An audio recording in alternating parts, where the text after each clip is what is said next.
Hello नमस्कार दोस्तों, मैं हूं लखन संकेत और स्वागत करता हूं आप सबका विनर्स यूट्यूब चैनल पर। तो आप सबको बता दूं कि अभी हाल ही में आप सबने सुना होगा कि जम्मू कश्मीर को लेकर सुप्रीम कोर्ट ने एक जजमेंट दिया है। 11 दिसंबर 2023 का एक जजमेंट आया है 370 को लेकर। तो आज की इस क्लास में हम शॉर्ट में जानने की कोशिश करेंगे कि आखिर 370 का मामला क्या था, 370 पे क्या जजमेंट आया है, 370 कैसे ऐड हुआ था, उस पूरे इतिहास को आज हम जानेंगे। तो अंत तक बने रहिएगा, अंत तक आप सीख कर जाएंगे कि 370 का मीनिंग क्या था और 370 आखिर क्यों हमेशा चर्चाओं में और विवादों में रहा है। तो शुरू करते हैं, देखते हैं जरा। पर सबसे पहले आपको जानकारी दे दूं, विनर्स का टेलीग्राम चैनल है। इस टेलीग्राम चैनल से आप जरूर जुड़िएगा जरूर, क्योंकि क्लास के पीडीएफ और जो भी अन्य क्लासेस चलती हैं उन सभी क्लासेस की इंफॉर्मेशन आपको यहां पर दी जाती है। व्हाट्सएप चैनल से भी जुड़िएगा, विनर्स का व्हाट्सएप चैनल है। इस व्हाट्सएप चैनल में आपको हजारों विद्यार्थी जुड़े हुए दिख जाएंगे। तो मैं सीधा आपको मुद्दे की ओर लेकर चलता हूं कि मुद्दा क्या है। सुप्रीम कोर्ट ने हाल ही में एक जजमेंट दिया है और जजमेंट ये था कि 370 को जो खत्म किया गया था 2019 में, तो केंद्र सरकार के उस जजमेंट पे मोहर लगाई कि जो हुआ था सही हुआ था। लेकिन कहानी सिर्फ इतना बोल देने से खत्म नहीं हो जाएगी, इसको लेकर हमें कई अन्य पहलुओं पर भी चर्चा करनी पड़ेगी कि आखिर ये जुड़ा कैसे था। तो मैं थोड़ा सा इतिहास में लेकर चलूंगा आपको, ताकि आप इस पूरी कहानी को डिटेल से समझ पाएं कि आर्टिकल 370 आखिर क्या था और कैसे विवादों में आया। शुरुआत करते हैं भारत के एक मैप को समझने की, जो 1947 का मैप है। आप सबकी जानकारी के लिए बता दूं कि 15 अगस्त 1947 की डेट भारत के इतिहास में बहुत महत्वपूर्ण है, क्योंकि भारत इस दिन आजाद हुआ था, इंडिपेंडेंट हुआ था। पर जानकारी के लिए बता दूं कि हमारे देश में जब विभाजन हुआ था 1947 में, जो पार्टीशन हुआ था, पार्टीशन के पहले हमारे देश में बहुत सारी रियासतें हुआ करती थी, प्रिंसली स्टेट हुआ करते थे। पूरा भारत दो पार्ट में डिवाइड था, एक ब्रिटिश भारत और एक प्रिंसली स्टेट। अब जब भारत और पाकिस्तान का पार्टीशन हुआ तो सबसे बड़ी समस्या उन प्रिंसली स्टेट को लेकर थी कि ये प्रिंसली स्टेट कहां जाएंगी, भारत में या पाकिस्तान में। तो अंग्रेजों ने भारत को स्वतंत्रता देने के लिए एक अधिनियम पारित किया था। इस अधिनियम का नाम था भारतीय स्वतंत्रता अधिनियम। भारतीय स्वतंत्रता अधिनियम। और यह अधिनियम 1947 का था, 1947 का अधिनियम था। इस अधिनियम से प्रिंसली स्टेट या देसी रियासतों के संबंध में प्रावधान किया गया था कि उनके पास तीन विकल्प हैं। वो या तो भारत में विलय हो जाएं, भारत में शामिल हो जाएं, या फिर पाकिस्तान में शामिल हो जाएं, या फिर स्वतंत्र भी रह सकती हैं। और भारत में इन रियासतों को मिलाने की जिम्मेदारी जिस व्यक्ति पे आई थी, उनका नाम था सरदार वल्लभ भाई पटेल। सरदार वल्लभ भाई पटेल की जिम्मेदारी थी कि, क्योंकि रियासत विभाग का जो मुखिया थे वो उस समय सरदार पटेल थे, सरदार पटेल पे जिम्मेदारी थी कि वो कई रियासतों को भारत में मिलाएं। इनमें से अधिकांश रियासतों को भारत में मिला लिया गया था, पर तीन रियासतें थीं जिनको लेकर सबसे ज्यादा समस्याओं का सामना करना पड़ा था। उनमें से एक रियासत थी हैदराबाद। पहले हम जूनागढ़ की स्टोरी जानेंगे, फिर हैदराबाद पे आएंगे। एक रियासत थी इसमें से जूनागढ़, जो गुजरात में आती थी। एक रियासत थी इसमें से हैदराबाद, और एक रियासत थी जम्मू कश्मीर। अब सवाल उठता है कि हम 370 पे बात करने वाले हैं, लेकिन हम इन मुद्दों पे क्यों चर्चा कर रहे हैं? क्योंकि इस बैकग्राउंड को समझे बिना आप 370 नहीं समझ सकते। हमें उन हालातों को समझना पड़ेगा, किन हालात में उसे जोड़ा गया था, किन हालात में उसे खत्म किया गया। अब जूनागढ़ में सिस्टम क्या था, तो देखें कई सारी रियासतों को, 550 से अधिक रियासतों को भारत में मिला लिया गया था, लेकिन सबसे ज्यादा समस्याएं इन रियासतों को लेकर भारत सरकार को आई। जूनागढ़ रियासत जो पड़ती है, ये आपकी यहां पे दिख रहा है आपको जूनागढ़ क्षेत्र। ये जो जूनागढ़ क्षेत्र है गुजरात क्षेत्र में आता था, और इस जूनागढ़ का जो राजा था वो एक मुस्लिम था, और जो आबादी थी वो अधिकांश हिंदू थी। तो जूनागढ़ की रियासत ने घोषित किया कि वो पाकिस्तान में मिलेगा। इस कारण से भारत पाकिस्तान के बीच में ये जो क्षेत्र था थोड़ा विवादित था। तो दोनों देशों की सरकारों के एग्रीमेंट से जूनागढ़ में कहा गया कि हम रेफरेंडम कराएंगे, जनमत संग्रह कराएंगे। तो जूनागढ़ में जनमत संग्रह हुआ और 99% से ज्यादा लोगों ने भारत को वोट दिया, और इस प्रकार से जूनागढ़ भारत का हिस्सा बन गया था। तो क्षेत्र विवादित था, चर्चाओं में था, बावजूद इसके वहां की जनता ने वोट डालकर भारत को चुना और यह क्षेत्र भारत का हिस्सा बना। दूसरी समस्या हैदराबाद को लेकर थी। हैदराबाद आप देख रहे हैं, ये हैदराबाद, पूरी रियासत का क्षेत्र था। और इस हैदराबाद के राजा ने भी घोषित किया था, निजाम बोलते थे कि भाई हम पाकिस्तान में शामिल होंगे। अब आप सोच सकते हैं कि किस प्रकार से, देखो पाकिस्तान कहाँ है, ये उस समय पश्चिमी पाकिस्तान था, ये पूर्वी पाकिस्तान था, बाद में ये पूर्वी पाकिस्तान बांग्लादेश बना। तो अब हैदराबाद कह रहा है कि हम कहाँ मिलेंगे, पाकिस्तान में मिलेंगे। सोचे कि बीच में पाकिस्तान का एक टुकड़ा है। अब ऐसे में भारत कहे कि भाई हमारे ऊपर से आप कोई हवाई जहाज नहीं उड़ाओगे तो पाकिस्तान यहां आएगा कैसे। तो एक प्रकार से बचकाना यहां पे डिसीजन लिया गया था हैदराबाद के निजाम के द्वारा। पर हैदराबाद के जो निजाम थे उनने फिर 1 साल का वक्त मांगा था कि भाई 1 साल जैसी स्थिति है वैसा ही आप इसको रहने दें, हम 1 साल तक का वक्त लेंगे। और फिर 1 साल बीता, 1948 आ गया, 1948 आ गया। सितंबर 1948 में फिर यहां से कहा गया कि भाई आप हिंदुस्तान में मिले, पर वो रेडी नहीं थे। फिर सरदार पटेल ने यहां पर एक ऑपरेशन चलाया। इस ऑपरेशन को ऑपरेशन पोलो कहते हैं। और ऑपरेशन पोलो चलाकर हैदराबाद को भारत में शामिल कर लिया गया सितंबर 1948 में। ठीक 1948 में हैदराबाद भी भारत में शामिल हो गया। लेकिन जम्मू कश्मीर की एक ऐसी समस्या थी जिस समस्या को लेकर आने वाले इतिहास में कई और मोड़ आने वाले थे और बहुत सारी समस्याएं उसको लेकर पैदा होने वाली थी। अब जम्मू कश्मीर की समस्या क्या है तो जरा समझें। जम्मू कश्मीर ये जो क्षेत्र था, यहां का जो राजा था वो कौन था, राजा हरि सिंह। राजा हरि सिंह यहां के राजा थे। अब राजा हरि सिंह ने डिसीजन लिया था कि न भारत ना पाकिस्तान, हम स्वतंत्र रहेंगे, हम इंडिपेंडेंट रहेंगे, ना भारत में शामिल होंगे ना पाकिस्तान में शामिल होंगे। और हरि सिंह का ये जो डिसीजन था ये आने वाले समय में बहुत बड़ी समस्याएं क्रिएट करने वाला था। अब आर्टिकल 370 की जो कहानी है इसी कार्यक्रम से अपन आगे बढ़ाएंगे। देखो 1947 में जब रियासतों का विलय हो रहा था भारत या पाकिस्तान में, तो 1947 में जम्मू कश्मीर का जो राजा था वो कौन था, हरि सिंह। हरि सिंह ने डिसीजन लिया कि हम जम्मू कश्मीर को क्या बनाएंगे, स्वतंत्र स्टेट। इसका क्या स्टैंड था, इसका जम्मू कश्मीर पे स्टैंड था कि हम उसे एक स्वतंत्र राज्य बनाएंगे, ना भारत ना पाकिस्तान। अब भारत का स्टैंड क्लियर था कि हम अभी चूंकि नए नए आजाद हुए हैं इसलिए हम साम्राज्यवाद को नहीं अपनाएंगे। जो प्यार से आराम से हमें मिलना चाहे तो हम मिल जाएंगे, हम जोर जबरदस्ती के साथ साम्राज्यवादी नीति नहीं अपनाएंगे। पर पाकिस्तान को तो इस बात से कोई फर्क पड़ता नहीं था। तो पाकिस्तान ने जम्मू कश्मीर पर अटैक कर दिया 1947 में। अक्टूबर 20 अक्टूबर की डेट है, 20 अक्टूबर 1947 को पाकिस्तान ने अटैक कर दिया। तो पाकिस्तान समर्थित कबायली आक्रमण शुरू हुआ। कबायली आक्रमण, अब ये कबायली आक्रमण क्या है, पाकिस्तान कैसे भी करके जम्मू कश्मीर को पाकिस्तान में मिलाना चाहता था, लेकिन अब सीधे सीधे कार्रवाई पॉसिबल थी नहीं। तो पाकिस्तान ने वहां की जो ट्राइब थी, कबीले लोग थे, उनके भेष में कुछ लोगों को अटैक करने के लिए भेजा। असल में ये पाकिस्तानी आर्मी समर्थित एक आंदोलन था। पाकिस्तान के कई कबायली लोग जम्मू कश्मीर में प्रवेश किए और इनने प्रवेश कहाँ किया, इनने प्रवेश किया बारामूला में। बारामूला में और बारामूला पे अटैक कर दिया। और बारामूला पे ऐसा अटैक किया कि वहां जितनी महिलाएं थी, कई रेप हुए, मर्डर हुए, एक प्रकार से नरसंहार मचा दिया इन कबायलियों ने। तो राजा हरि सिंह फिर वहां से भागे और युद्ध लड़ने की भी उनकी पॉलिसी थी। और राजा हरि सिंह के ब्रिगेडियर थे राजेंद्र सिंह। राजेंद्र सिंह अपने वाले अलग हैं, पहले प्रेसिडेंट वो अलग है, इनके ब्रिगेडियर का नाम था राजेंद्र सिंह। तो अब ये बारामूला जीत के पाकिस्तानी समर्थित कबायली आक्रमणकारी जो थे बारामूला पे विजय पाके श्रीनगर की ओर कूच करने वाले थे। अगर श्रीनगर उनके हाथ में आ जाता तो सीधा मतलब ये था कि जम्मू कश्मीर तो लगभग गया। तो ब्रिगेडियर राजेंद्र सिंह ने उरी में पड़ने वाले एक ब्रिज को उड़ा दिया। और ब्रिज को उड़ा दिया इस कारण से जो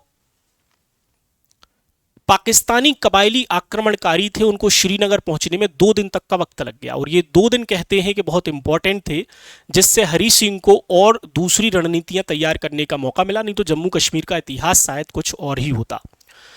तो अब श्रीनगर में ये जो पूरी आर्मी थी आ चुकी थी, है ना, मतलब जो पाकिस्तानी कबायली आक्रमणकारी थे ये 26 अक्टूबर की रात होते होते तक 1947 में कहां पहुंच चुके थे, ये श्रीनगर पहुंच चुके थे। और सीधी बात थी कि 27 अक्टूबर 1947 को बस श्रीनगर में कोहराम मचने वाला है और श्रीनगर जाने वाला है, जम्मू कश्मीर भी जाएगा। ऐसे में राजा हरि सिंह ने गुहार लगाई भारत से लेकिन उस समय भारत के जो गवर्नर जनरल थे लॉर्ड माउंटबेटन ने सीधी शर्त रखी और सरदार पटेल ने सीधा कहा कि हम आपकी हेल्प तभी करेंगे जब आप भारत में विलय कर लेते हैं। अगर आप भारत का हिस्सा बन जाते हैं तो उसके बाद ही हम आपकी हेल्प करेंगे। और राजा हरि सिंह के पास चूंकि कोई भी किसी प्रकार का उनके पास अवसर नहीं था, कोई ऑप्शन नहीं था, विकल्प नहीं था, इसी कारण से उन्होंने 26 अक्टूबर 1947 को आईओए पर हस्ताक्षर कर दिए। आईओए का मतलब है इंस्ट्रूमेंट ऑफ असेशन, है ना, एक्सेशन, और इसको हिंदी में हम कह सकते हैं विलय पत्र। तो विलय पत्र पर इनने साइन कर दिए, और विलय पत्र पर साइन कर दिए तो इस प्रकार से भारत का हिस्सा जम्मू कश्मीर बन गया और जम्मू कश्मीर भारत का एक अभिन्न अंग हुआ यहां से। इसके बाद कहानी आगे बढ़ती है। अब एक प्रकार से जम्मू कश्मीर भारत का हिस्सा तो बन चुका था, लेकिन पाकिस्तान कहता था कि भाई हम इसको नहीं मानते, हम इसको विलय नहीं मानते, क्योंकि जम्मू कश्मीर के राजा ने जो किया है वो उस वक्त मजबूर होकर किया है, हम इसको विलय नहीं मानते।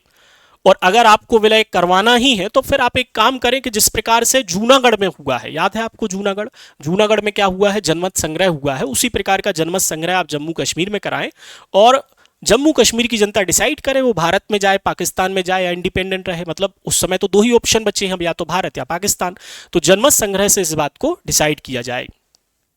अब नेहरू जी की जो पॉलिटिक्स थी वो पॉलिटिक्स थोड़ी आदर्शवादी थी। हालांकि इसको लेकर नेहरू जी को कई सारे दोष दिए जाते हैं, पर उन हालात में जो बेहतर ऑप्शन थे, जो बेहतर विकल्प थे, उस आधार पर मौजूदा सरकार ने डिसीजन लिया। हाँ, कह सकते हैं कि आज के दौर में हम उसे गलती जरूर कह देंगे, लेकिन उस समय के हिसाब से वो डिसीजन भी उचित था। 2 नवंबर 1947 को नेहरू जी ने घोषणा की, और घोषणा क्या की कि मामला कहां ले जाएंगे, यूएनओ ले जाएंगे और हम इस पे जनमत संग्रह कराएंगे। ठीक, नेहरू जी ने क्या बोल दिया कि हम इस पे जनमत संग्रह कराएंगे, रेफरेंडम कराएंगे और जम्मू कश्मीर की जनता डिसाइड करेगी कि जम्मू कश्मीर पाकिस्तान या भारत किस में शामिल होगा। इस प्रकार से ये जो मामला था अब धीरे धीरे भारत के हाथ से निकला। कारण ये था कि भाई जब विलय पत्र पर हस्ताक्षर हो चुके थे तो उसमें कोई खास आवश्यकता वहां पर थी नहीं, बावजूद इसके उस समय के हालात के अनुसार सरकार ने डिसीजन लिया। और बाद में ये जो मामला था, अब देखें भारत पाकिस्तान की जो आर्मी थी वो तो जम्मू कश्मीर में लड़ ही रही थी। जब विलय पत्र पर हस्ताक्षर हो गए थे तो भारत की आर्मी कहां पहुंच गई थी, जम्मू कश्मीर, और भारत पाकिस्तान के बीच में एक जंग चल रही थी 1947 के टाइम पर। और ये जंग चलती रही भारत में 31 दिसंबर 1947 तक जंग चलती रही, और ये जंग जारी है, युद्ध जारी है। ठीक, युद्ध जारी है। इसी बीच भारत सरकार के द्वारा एक और डिसीजन लिया गया, और डिसीजन ये था कि अब हम यूएनओ जाएंगे। यूएनओ हम पहुंच गए थे 31 दिसंबर 1947 को, और यूएनओ जब हम पहुंचे तो यूएनओ में हमने चैप्टर 6 के तहत अपील की। चैप्टर 6 और चैप्टर 7 दो चैप्टर होते हैं यूएनओ में किसी मामले को ले जाने के लिए। चैप्टर 7 के तहत अगर आप कोई अपील करते हैं यूएनओ में तो यूएनओ के डिसीजन को मानना अनिवार्य है। चैप्टर 6 के तहत करते हैं तो अनिवार्य नहीं है, और हमने चैप्टर 6 के तहत यूएनओ में अपील की, और जब अपील की तो यूएनओ ने डिसीजन दिया। 1948 में यूएनओ ने निर्णय दिया, और इस निर्णय के क्या बिंदु निकले, तो इसमें कहा गया कि दोनों देशों की आर्मी जहां है उसे ही एलओसी मान लिया जाए। दोनों देशों की सेना जहां है उसे क्या मान लिया जाए, एलओसी मान लिया जाए, लाइन ऑफ कंट्रोल, मतलब जहां पे युद्ध खत्म हुआ। ठीक, इस प्रकार से दोनों देशों के बीच में एक नियंत्रण रेखा बन गई, एलओसी मान लिया जाए उसको। साथ ही साथ इसमें एक और बात कही गई थी, क्योंकि पाकिस्तान ने यूएनओ में एक्सेप्ट कर लिया था कि जम्मू कश्मीर में जो कबायली लोग थे वो पाकिस्तानी थे। इस कारण से जम्मू कश्मीर के संदर्भ में भारत के पक्ष में एक डिसीजन आया। वो डिसीजन ये था कि पाकिस्तान पहले अपनी आर्मी को, पाकिस्तान पहले अपनी सेना हटाए। कहां से हटाए, जो 1/3 हिस्सा जम्मू कश्मीर का पाकिस्तान के पास है, आज भी है, जिसे हम पीओके कहते हैं। पाकिस्तान पहले अपनी सेना हटाए, फिर वहां पर क्या होगा, फिर वहां जनमत संग्रह होगा। मतलब जब तक पाकिस्तान अपनी आर्मी नहीं हटाएगा तब तक वहां जनमत संग्रह नहीं होगा। अब जाहिर सी बात है कि ये आर्मी कभी नहीं हटी, आज भी नहीं हटी और कल भी नहीं हटेगी, और जनमत संग्रह भी तभी तक हो नहीं सकेगा। मतलब एक प्रकार से बहुत पेचीदा और कॉम्प्लिकेटेड मामला यहां से हो चुका था। अब ये समय आते आते जम्मू कश्मीर में एक नए नेता का उभार हो रहा था। उस नए नेता का नाम था शेख अब्दुल्ला। शेख अब्दुल्ला। शेख अब्दुल्ला कौन थे? तो शेख अब्दुल्ला एक कश्मीरी मुस्लिम व्यक्ति थे जो वहां के राजतंत्र को खत्म करना चाहते थे। इस प्रकार से जो शेख अब्दुल्ला थे, इनका जम्मू कश्मीर में नाम चर्चाओं में आया, बहुत ज्यादा उभरे हुए, और राजा हरि सिंह कहीं ना कहीं साइड लाइन हो गए। और एक ही व्यक्ति जिसका नाम चर्चाओं में रहा वो थे शेख अब्दुल्ला, जिन्हें कश्मीरी लोगों का बहुत ज्यादा सपोर्ट मिला। हालांकि शेख अब्दुल्ला का जो इस समय तक पक्ष था, जो स्टैंड था, वो भारत के प्रति था कि चाहे जो हो जाए हम पाकिस्तान में नहीं मिलेंगे, भारत के साथ ही रहेंगे, लेकिन भारत के साथ कुछ शर्तों के साथ रहेंगे। अब शेख अब्दुल्ला चूंकि जम्मू कश्मीर के एक प्रतिनिधि थे और राजा हरि सिंह ने इनको आपातकालीन समय का प्रशासक भी नियुक्त किया था कि जब आपातकालीन परिस्थितियां रहेंगी तो जम्मू कश्मीर का पूरा प्रशासन शेख अब्दुल्ला संभालेंगे। एक प्रकार से जम्मू कश्मीर की जो पूरे डिसीजन लेने वाले व्यक्ति थे वो शेख अब्दुल्ला थे, और उन्होंने एक पार्टी भी बनाई थी, नेशनल कॉन्फ्रेंस पार्टी बनाई थी, एनसीपी का ने गठन कर लिया था। इस प्रकार से जम्मू कश्मीर में ये सारी घटनाएं घट रही थी। और आपको बता दूं कि भारत के संविधान का निर्माण भी 1946 में स्टार्ट हो चुका था और 1949 में संविधान बनकर तैयार होने वाला था, और जम्मू कश्मीर में ये सारी घटनाएं घट रही थीं। अब इसी बीच जो शेख अब्दुल्ला थे वो चाहते थे कि जम्मू कश्मीर को एक विशेष स्टेटस के रूप में रखा जाए, एक स्पेशल दर्जा दिया जाए। स्पेशल दर्जा या विशेष स्टेटस का मतलब है कि हम हैं तो भारत के साथ, लेकिन चूंकि अभी जम्मू कश्मीर में होगा जनमत संग्रह, और जनमत संग्रह कब होगा? जब पाकिस्तान अपनी आर्मी हटाएगा। पाकिस्तान अपनी आर्मी हटाएगा, उसके बाद जनमत संग्रह होगा, जम्मू कश्मीर डिसीजन लेगा, जनता डिसीजन लेगी कि वो भारत में जाए या पाकिस्तान में जाए। लेकिन जब तक जनमत संग्रह नहीं हो जाता तब तक के लिए तो कोई एक टेम्परेरी व्यवस्था बनानी पड़ेगी, अस्थायी व्यवस्था बनानी पड़ेगी, और उसी टेम्परेरी व्यवस्था के तहत जम्मू कश्मीर के लिए संविधान में एक आर्टिकल जोड़ा गया जिसे हम 370 कहते हैं। देखें तो संविधान सभा ने जम्मू कश्मीर के लिए एक आर्टिकल जोड़ा, वो था 306A। याद रखें, आर्टिकल 370 जब संविधान में चर्चाओं में आया था, उस पर चर्चा शुरू हुई थी, तब उस आर्टिकल का नंबर 306A था। ये बाद में 370 बना, जो पारित होकर क्या बन गया? 370 बना। तो शुरुआत में इस आर्टिकल का नंबर क्या था? 306A था, बाद में इसे 370A नाम दिया गया। और ये संविधान सभा ने कब एक्सेप्ट कर लिया? 17 अक्टूबर 1949। याद रखें, 17 अक्टूबर 1949 को संविधान सभा ने संविधान में एक आर्टिकल ऐड किया, वो है 370। आर्टिकल 370 ऐड किया जो जम्मू कश्मीर को विशेष दर्जा देता था, स्पेशल स्टेटस देता था। अब असल में इस आर्टिकल 370 में है क्या? क्या है इस आर्टिकल में? तो देखें, आर्टिकल 370 वैसे 3 पार्ट में डिवाइड है, 3 पार्ट में डिवाइड है, ठीक। इसमें है एक खंड 1, खंड 2 और खंड 3, ठीक। अब खंड 1 में भी 4 उपखंड हैं, 4 उपखंड। शॉर्ट में बताऊंगा इनको, ए है, बी है, सी है और डी है। इसमें से पार्ट ए इसका खत्म हो गया है, 370 का खंड 1 उपखंड ए खत्म हो चुका। इसमें केवल इतना लिखा था कि जम्मू कश्मीर में आर्टिकल 238 लागू नहीं होगा। आर्टिकल 238 जो यूटी से रिलेटेड था वो यहां पे लागू नहीं होगा, यह प्रावधान किया गया। 370 के खंड 1 के बी में लिखा था कि संसद कौन कौन सी चीजें लागू कर सकती है, संसद की शक्ति बताई गई है। जम्मू कश्मीर में पार्लियामेंट कौन कौन सी चीजें लागू कर सकती है। और इसके उपखंड सी में लिखा था कि जम्मू कश्मीर में भारत के संविधान से केवल 2 आर्टिकल लागू होंगे, एक 370 और एक आर्टिकल नंबर 1। केवल 2 ही आर्टिकल जम्मू कश्मीर में लागू हो सकते थे भारत के संविधान से, एक तो है 370 और एक है आर्टिकल नंबर 1। इन दोनों आर्टिकल के अलावा दूसरा कोई आर्टिकल जम्मू कश्मीर में लागू नहीं होगा भारत के संविधान से। लेकिन हां, अगर अन्य कोई आर्टिकल आपको लागू करना है तो फिर क्या करना पड़ेगा? तो फिर राष्ट्रपति के आदेश से लागू होगा, राष्ट्रपति आदेश से लागू होगा। लेकिन राष्ट्रपति के आदेश से कब लागू होगा? जब जम्मू कश्मीर की विधानसभा से परामर्श लिया गया हो। ठीक, समझे जरा मीनिंग क्या है।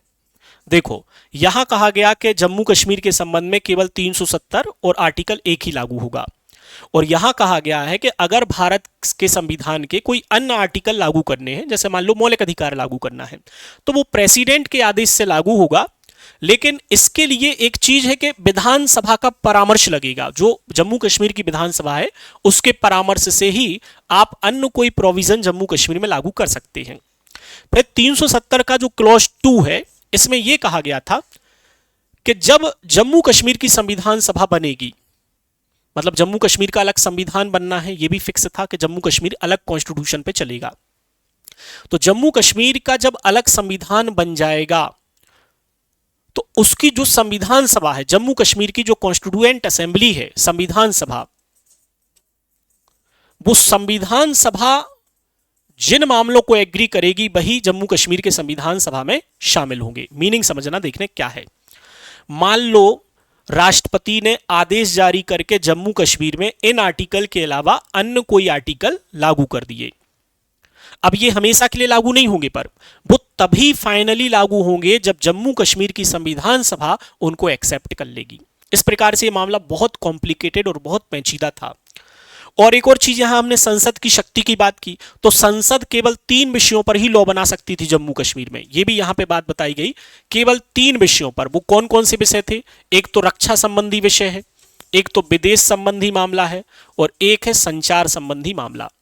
केवल इन 3 विषयों पर ही लॉ बना सकती थी पार्लियामेंट, और किसी विषयों पर लॉ नहीं बना सकती थी। अन्य मामलों पर बनाना है तो राष्ट्रपति के आदेश से होगा, वो विधानसभा को परामर्श देना पड़ेगा। और यह भी चीज हमेशा लागू नहीं रहेगी। जब संविधान बन जाएगा जम्मू कश्मीर का, उस संविधान बन जाने के बाद वहां की संविधान सभा एक्सेप्ट करे, तभी जाके अन्य चीज आगे लागू रहेगी। और इस तीसरे पॉइंट में सबसे ज्यादा इंपॉर्टेंट बात लिखी थी, इसमें बताया गया था कि वो 370 हटेगा कैसे। इसमें बताया गया था 370 को हटाना। लेकिन हटाने के बारे में प्रावधान क्या है तो ध्यान से समझना। कौन हटाएगा? राष्ट्रपति हटाएगा। राष्ट्रपति के आदेश से 370 को हटाया जा सकेगा। लेकिन राष्ट्रपति ये आदेश सिफारिश पर देगा। किसकी सिफारिश पर? तो जम्मू कश्मीर की संविधान सभा की सिफारिश पर सिफारिश लगेगी। याद रखें, सिफारिश अलग चीज है और सहमति अलग चीज है। यहां पे क्या लगेगी? सिफारिश। समझाता हूं भी आपको इसका मीनिंग। सिफारिश लगेगी। ठीक, देखें, मीनिंग इसका यह है कि जम्मू कश्मीर से आपको जब भी 370 हटाना है तो जम्मू कश्मीर का जो संविधान बनाने वाली कॉन्स्टिट्यूएंट असेंबली होगी, वह संविधान सभा जब प्रेसिडेंट को रिकमेंडेशन भेजे तभी प्रेसिडेंट आदेश से 370 को आप हटा सकते हो। अगर कोई विधि लागू करनी है, संविधान का कोई आर्टिकल लागू करना है, तो परामर्श किससे लगेगा? विधानसभा से, मतलब वहां की जो गवर्नमेंट है, वहां का जो प्रशासन है। लेकिन अगर हटाना है तो हटाने के लिए आपको सिफारिश लगेगी संविधान बनाने वालों की, जो जम्मू कश्मीर का संविधान बनाएंगे। अभी संविधान बना नहीं है, ये सारे प्रावधान तो 1949 में कर लिए गए थे संविधान सभा में। क्लियर? अब देखें कहानी में और जरा हम चर्चा करते हैं। ये 370 इस प्रकार से संविधान में जुड़ चुका था। अब 370 को लेकर समस्याएं क्या थी, पहले मैं यहां पे कुछ और बिंदु यहां आपको कवर करा दूं। देखें, 1951 से जम्मू कश्मीर का संविधान बनना शुरू हुआ। जम्मू कश्मीर संविधान निर्माण प्रारंभ हुआ, और संविधान बनाने वाले में सारे जो सदस्य थे कौन सी पार्टी के थे? ये नेशनल कॉन्फ्रेंस पार्टी, शेख अब्दुल्ला की पार्टी, उसी पार्टी के लोग थे जिनने जम्मू कश्मीर के संविधान को बनाया। और ये संविधान बनकर कब रेडी हो गया? तो याद रखें 1956 में, नवंबर 1956 में तैयार हुआ। संविधान बनकर तैयार हुआ। लागू कब हो गया? तो 26 जनवरी 1957। 26 जनवरी 1957 लागू। ये कहां का संविधान की हम बात कर रहे हैं? जम्मू कश्मीर की। जम्मू कश्मीर का अलग संविधान, अलग झंडा, कई सारी चीजें भारत के देश से अलग हैं। तो 26 जनवरी 1957 को जम्मू एंड कश्मीर में अलग कॉन्स्टिट्यूशन लागू कर दिया, मतलब एक देश दो संविधान। जम्मू कश्मीर का अलग, भारत का अलग। और जम्मू कश्मीर में भारत के 2 आर्टिकल लागू होंगे, 370 और 1। अन्य को लागू करना है तो राष्ट्रपति ऑर्डर से होगा, और राष्ट्रपति ऑर्डर से कोई भी चीज अगर आपको लागू करनी है तो वहां की विधानसभा से परमिशन, मतलब एक प्रकार की सहमति लगेगा। और अगर उसे हटाना है तो जम्मू कश्मीर का जिनने संविधान बनाया, संविधान बनाने वाले लोगों की सिफारिश लगेगी। अब जम्मू कश्मीर का जो संविधान था, इसमें 158 अनुच्छेद थे, 158 अनुच्छेद जो 13 भाग में डिवाइड थे। इस प्रकार से जम्मू कश्मीर को एक विशेष स्टेटस के साथ एक अलग कॉन्स्टिट्यूशन वहां पे बन गया। अब दूसरी चर्चा अगर हम करें कि यहां देखो 370 कह रहा है कि अगर कोई अदर चीज लागू करनी है तो प्रेसिडेंट के ऑर्डर से वहां पे लागू कर सकते हो, वहां की सरकार के बाकायदा डिस्कस से। तो 1954 में पहली बार राष्ट्रपति आदेश जारी किया गया। राष्ट्रपति आदेश 1954 जारी किया गया, और यह जो आदेश था यह जम्मू कश्मीर में कुछ चीजें लागू करता था। इस आदेश में एक नया आर्टिकल संविधान में जोड़ा गया, हालांकि यह संविधान में कहीं पर भी था नहीं, पर था, संविधान में कहीं लिखा नहीं गया था, बावजूद उसके लागू होता था, वो भी केवल कहां पर, जम्मू कश्मीर में। और वो आर्टिकल था 35A, capital A.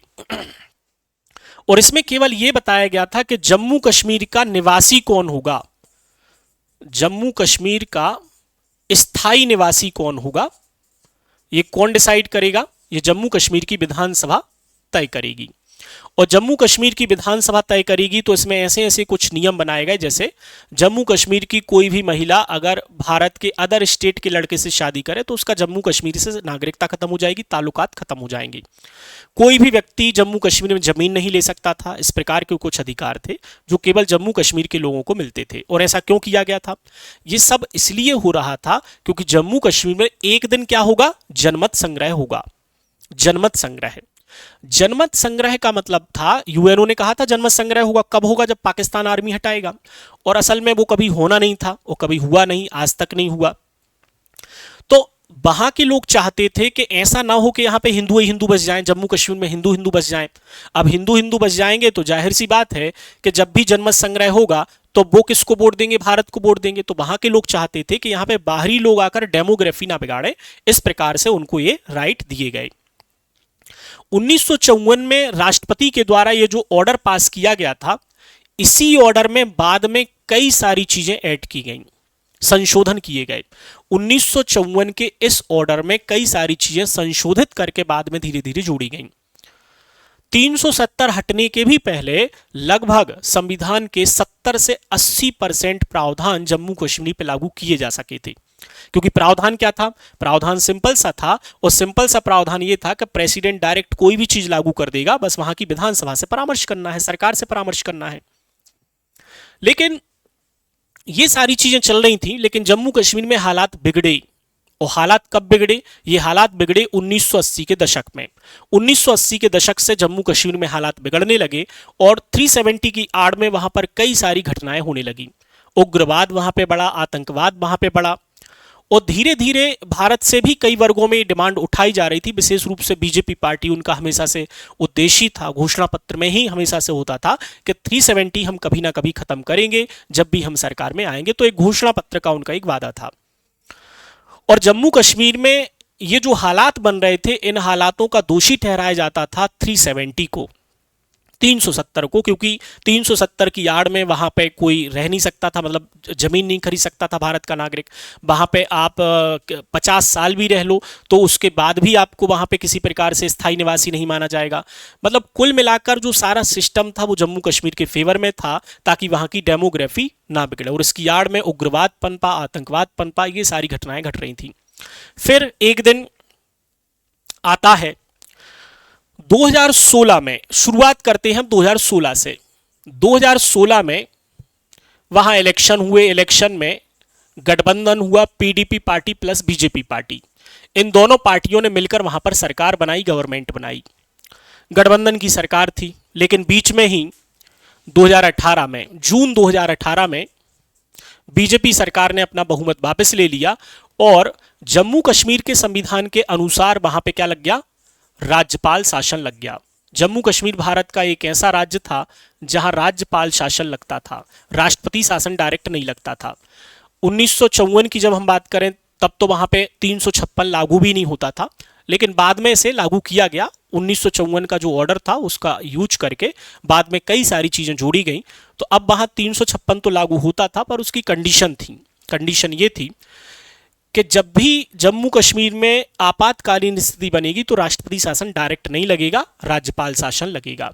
Jammu Kashmir के आर्टिकल नंबर, जम्मू कश्मीर का जो संविधान है उसके आर्टिकल नंबर 92 के अकॉर्डिंग, उसके अकॉर्डिंग जम्मू कश्मीर में क्या लगेगा, राज्यपाल शासन लगेगा। लेकिन ये राज्यपाल शासन कितने समय ही लगेगा, केवल 6 महीने, 6 मंथ ही लग सकता है।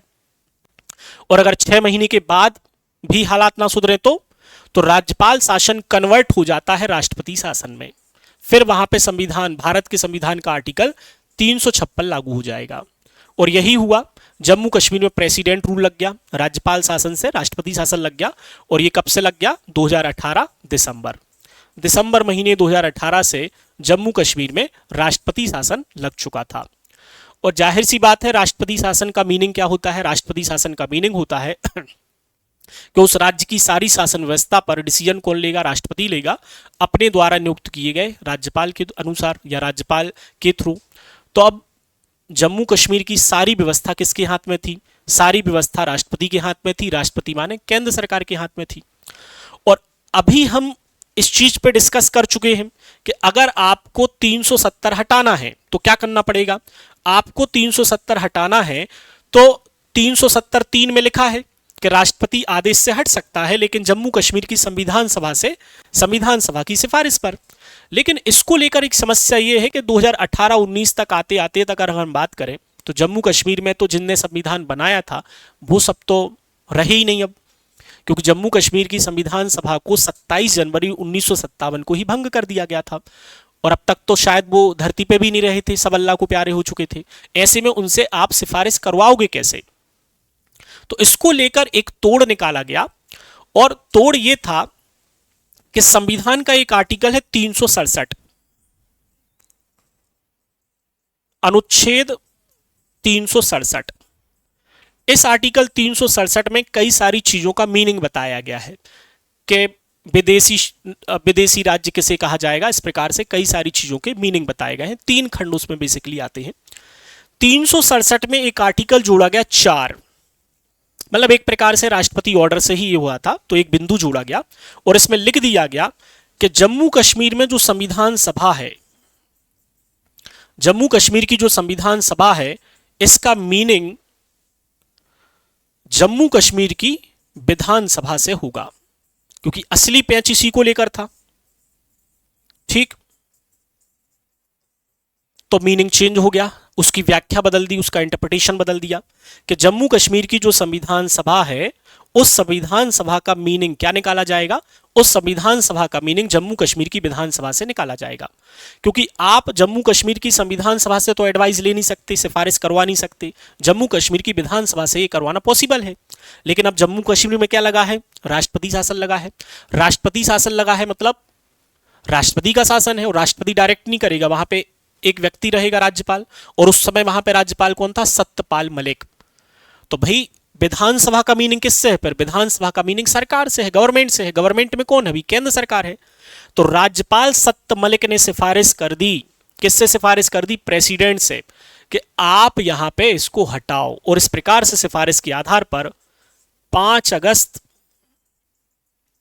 2019 को भारत के गृह मंत्री अमित शाह ने 370 को हटाने की घोषणा कर दी, हटाने की घोषणा कर दी। इस प्रकार से 370 भारत में हट गया, भारत के संविधान से 370 को तिलांजलि दे दी गई। तो ये शॉर्ट में मैंने आपको कहानी बताई है, क्योंकि इसमें कई सारे और भी चीजें हैं, लेकिन शॉर्ट में मैंने आपको समझाई है कि 370 का मामला है क्या आखिर। तो ये 370 की कहानी यहां पर मैंने आपको बताई किस प्रकार से हटा। अब आर्टिकल 370 के हटने से क्या बदलाव होंगे, आर्टिकल 370 के हट जाने से क्या क्या बदलाव दिखाई देते हैं। तो बदलाव नंबर 1 के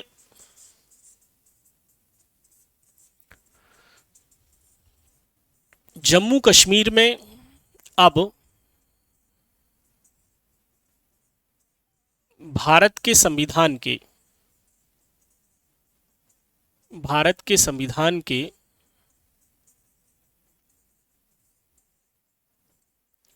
अधिकांश प्रावधान लागू होते हैं।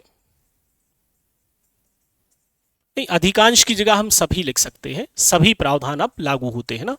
अभी नहीं हो पा रहे थे क्योंकि शुरुआत में सिर्फ 370 और 1 होता था, पर 1954 का जो आदेश था उस आदेश में कई बार संशोधन किया और 70 से 80% वैसे भी 370 के बाद कई सारी चीजें वहां लागू हो रही थी, लेकिन अब सभी प्रावधान लागू होने लगे। और देखें इससे क्या बदलाव किया गया। 1954 का जो राष्ट्रपति आदेश था उसको खत्म कर दिया गया, राष्ट्रपति आदेश समाप्त। और राष्ट्रपति आदेश समाप्त हो गया तो याद है 1954 में राष्ट्रपति आदेश से एक सेक्शन जोड़ा गया था 35A, ये अपने आप ही खत्म हो जाता है। 35A भी अपने आप क्या हो जाता है, समाप्त हो जाता है, क्योंकि इसी से जम्मू कश्मीर की विधानसभा को स्थायी नागरिक कौन होगा इसकी परिभाषा तय करने का अधिकार मिला था, तो ये भी वहां पे खत्म हो गया। और जब ये खत्म हो गया तो जाहिर सी बात है कि अब जम्मू कश्मीर में कोई भी व्यक्ति जमीन खरीद सकता था और रह सकता था, है ना।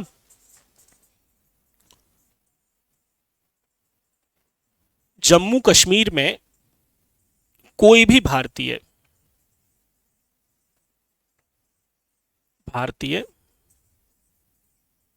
जमीन खरीद सकता है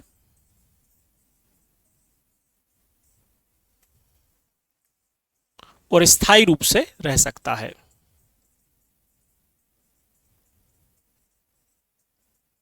रह तो पहले भी सकता था, लेकिन समस्या थी कि जमीन नहीं खरीद पाता था, और वहां की स्त्रियों के साथ तो और गलत था कि अगर भारत के किसी दूसरी स्टेट में शादी कर ली तो उनकी नागरिकता, उनके जो जम्मू कश्मीर से अधिकार थे वो खत्म हो रहे थे, जो एक प्रकार से गलत थे। तो इस प्रकार के बदलाव इसके बाद आते हैं। ठीक, तो भारत का संविधान अब पूरी तरीके से लागू हो रहा है, 35 ये खत्म हो गया। अब वहां पे नया राष्ट्रपति आदेश चलता है, वो कब का है, तो 2019 का राष्ट्रपति आदेश वहां लागू है, क्योंकि जम्मू कश्मीर में कोई भी चीज लागू करनी है तो राष्ट्रपति के आदेश से हो जाता था, तो ये आदेश लागू है। क्लियर। इस प्रकार से 1954 का आदेश खत्म हो गया, 2019 का राष्ट्रपति आदेश से ये सारी चीजें लाई गई और 370 इसी के साथ वहां पे खत्म कर दिया गया, है ना। अब देखें यहां पे जरा फिर से आते हैं, तो जो सुप्रीम कोर्ट है, हाल ही में सुप्रीम कोर्ट ने एक जजमेंट दिया है, और ये जजमेंट कब आया, 11 दिसंबर 2023। और सुप्रीम कोर्ट ने 11 दिसंबर 2023 के इस जजमेंट में कहा है, क्योंकि कई सारे लोगों ने अपील कर रखी थी सुप्रीम कोर्ट में कि ये असंवैधानिक था, इसे हटाया जाना गलत था। गलत क्यों था, क्योंकि अगर आपको हटाना है तो जम्मू कश्मीर की संविधान सभा से सिफारिश करवाओ तभी हटेगा। तो सुप्रीम कोर्ट में ये मामला पहुंचा और सुप्रीम कोर्ट ने सीधा क्लियर कर दिया कि भाई जो प्रोसेस अपनाया गया है, जो प्रक्रिया अपनाई गई है, वो बिल्कुल ठीक है, और जम्मू कश्मीर के पास अलग से कोई भी संप्रभुता नहीं थी। जम्मू कश्मीर के पास अलग से कोई संप्रभुता नहीं थी। ठीक, जम्मू कश्मीर के पास अलग से कोई संप्रभुता नहीं थी, ये सुप्रीम कोर्ट का जजमेंट है। और सुप्रीम कोर्ट ने कहा है कि जो पूरी प्रक्रिया अपनाई गई है वो संवैधानिक है, क्योंकि वहां जो संविधान सभा शब्द का जिक्र किया गया है उस संविधान सभा का मीनिंग वहां की सरकार से निकलता है, और वहां की सरकार प्रेसिडेंट रूल के समय पे किसे माना जाएगा, भारत की सरकार को माना जाएगा। तो भारत सरकार इस प्रकार की एडवाइस देकर जिस प्रकार से 370 हटाया गया है वो पूरी तरीके से संवैधानिक है। और इस पर कितने जजेस की पीठ बैठी थी, तो 5 न्यायाधीशों की संवैधानिक पीठ इस पर बैठी थी। ठीक, और संवैधानिक पीठ की अध्यक्षता कौन कर रहे थे, वर्तमान मुख्य न्यायाधीश DY चंद्रचूड़ जी, उनकी न्यायपीठ ने जजमेंट दिया है। तो ये पूरा जजमेंट था। तो इस जजमेंट को मैंने शॉर्ट में समझाने की कोशिश की है, किस प्रकार से ये कंडीशन भारत में बन रही थी। ये भारत का 1947 का मैप है, उस समय ऐसे हालात बन रहे थे और 3 रियासतों को लेकर सबसे ज़्यादा समस्या थी, जूनागढ़, कश्मीर और हैदराबाद। और किस प्रकार से ऑपरेशन पोलो चला कर हैदराबाद को, जूनागढ़ में जनमत संग्रह, जम्मू कश्मीर में विलय पत्र हस्ताक्षर किए गए थे, लेकिन विलय पत्र के बाद समस्याएं क्रिएट हुई। हरि सिंह स्वतंत्र राज्य बनाना चाहते थे, पर पाकिस्तान ने अटैक किया, बारामूला में नरसंहार हुआ, श्रीनगर में घुस चुके थे। ऐसे में राजा हरि सिंह ने विलय पत्र पर हस्ताक्षर कर दिए थे और वहां पे फिर एक नया नेता उभरा था, शेख अब्दुल्ला। शेख अब्दुल्ला चाहते थे कि जम्मू कश्मीर को विशेष स्टेटस मिले और विशेष स्टेटस मिले, लेकिन उसके पहले कुछ गलतियां हमारी तरफ से हुई। 2 नवंबर 1947 को घोषणा कर दी गई कि हम उस पर जनमत संग्रह कराएंगे। युद्ध चलता रहा, युद्ध समाप्त हुआ, यूएनओ ने निर्णय दिया कि दोनों देशों की आर्मी जहां पर है उसे एलओसी मान लिया जाए। तो आज जहां पर दोनों देशों की आर्मी है, तो उस तरफ का हिस्सा पीओके, इस तरफ का हिस्सा हम जम्मू कश्मीर कहते हैं। मैप में उसको शो जरूर करते हैं, लेकिन वो हिस्सा आज भी पाकिस्तान के कब्जे में है, जिसे हम पाकिस्तान ऑक्यूपाइड कश्मीर कहते हैं। तो पाकिस्तान पहले अपनी सेना हटाए, उसके बाद वहां जनमत संग्रह होगा। आज तक सेना हटी नहीं है, ना हटने के फिलहाल अभी चांसेस दिख रहे हैं, भविष्य में कुछ भी संभव है।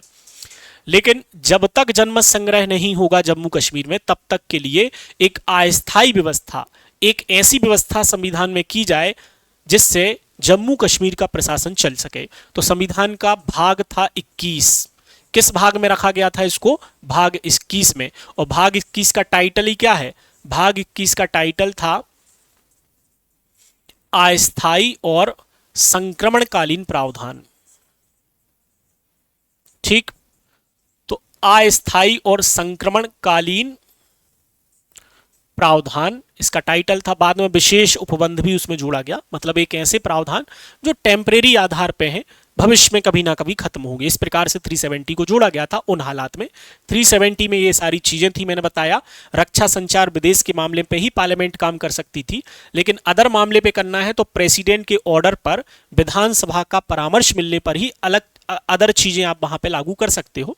और ये जो भी चीजों को प्रेसिडेंट ऑर्डर से लागू किया जाएगा वो फाइनली तब अप्रूव होंगी जब वहां की संविधान सभा भी उसे अप्रूव कर देगी, है ना। ये भी चीज उसमें थी। और हटाना है तो राष्ट्रपति ऑर्डर पे जम्मू कश्मीर की संविधान सभा की सिफारिश पर हटेगा। फिर बाद में 1951 में जम्मू कश्मीर का संविधान निर्माण शुरू हुआ था। 56 में तैयार, 26 जनवरी 1950 को लागू हुआ था। 158 आर्टिकल थे और राष्ट्रपति ऑर्डर 1954 जारी किया गया था, जिससे जम्मू कश्मीर में जब 35A आर्टिकल को जोड़ा गया था, जो जम्मू कश्मीर की विधानसभा को स्थायी नागरिक कौन होगा उसकी परिभाषा तय करने का अधिकार देता था। लेकिन बाद में क्या हुआ, उसके बाद कहानी और आगे बढ़ी। इसी ऑर्डर में नई नई चीजें जुड़ी गई। कई बार 356 आगे चल के लागू हुआ, 1964 में, 65 में कई सारी चीजें लागू हुई। CAG को भी जम्मू कश्मीर में काम करने का अधिकार मिला, मौलिक अधिकार लागू हुए। तो लगभग 70-80% तो संविधान ऑलरेडी वहां पे लागू हो चुका था। लेकिन समस्याएं 1980 के दशक से प्रारंभ हुई, तब वहां आतंकवाद, उग्रवाद बढ़ा और धीरे धीरे इन हालातों में जम्मू कश्मीर के 370 आर्टिकल जो उसे विशेष दर्जा देता था उसे हटाने की रूपरेखा तय हुई और फाइनली 5 अगस्त 2019 को 370 को हटाने की घोषणा कर दी गई। उसके बाद किस प्रकार के बदलाव हुए तो मैंने आपको बताया, ये कुछ बदलाव वहां पे हुए। तो उम्मीद है कि आपको ये कहानी समझ में आई होगी, शॉर्ट में आपने इन चीजों को समझा होगा। अब आपको जल्दी से बता देता हूं, SSC GD 2024 नया बैच प्रारंभ हो जा रहा है विनर्स में। तो आप सभी लोग जो भी कोर्स को लेना चाहते हैं, इस कोर्स को आप जरूर लीजिएगा। और SSC फाउंडेशन कोर्स जिसमें ये सारी चीज़ें शामिल हो जाती हैं, इन सभी के लिए भी बहुत कम फीस पर बैचेस शुरू हैं और ये सारे बैचेस आप विनर्स एप्लीकेशन से परचेस कर सकते हैं। और MPPSC के लिए प्री मेंस इंटरव्यू की पूरी तैयारी 22 दिसंबर से ऑफलाइन बैच आ रहा है और ये ऑनलाइन ऑफलाइन दोनों माध्यम से मिलेगा। जिस माध्यम से आप बैच लेना चाहें जरूर लें। ये सारे बुक्स हैं, इन बुक्स को आप परचेस कर सकते हैं विनर्स पब्लिकेशन ऐप से, जो MPPSC के विशेष बुक्स हैं। और अदर बुक्स हैं ये सभी बुक्स आप विनर्स पब्लिकेशन से परचेस करें और अपनी तैयारी को बेहतर बनाइएगा। और ये टेलीग्राम चैनल से जुड़ जाइएगा, यहीं आपको क्लास के PDF वगैरह शेयर किए जाते हैं, क्लास की जानकारी दी जाती है। बुक्स के लिए इस ऐप को और कोर्स के लिए इस एप्लीकेशन को डाउनलोड कर लीजिएगा। और ये सभी यूट्यूब चैनल हैं, सबको सब्सक्राइब करके रखिएगा, जिससे आपको विनर्स की क्लासेस दिन भर फ्री मिलती रहें और जानकारी मिलती रहे। तो सेशन कैसा लगा लाइक कमेंट शेयर करके बताइएगा। और भी अन्य मुद्दों पे इसी प्रकार के पॉलिटिकल इशू हैं, अगर आप क्लास चाहते हैं उन पे रिकॉर्डेड, तो आप कमेंट करके जरूर बताइएगा, आपको क्लास दी जाएगी। तो मैं लखन संकेत आपसे बता लूंगा, तब तक के लिए tata bye bye, take care, Jai Hind.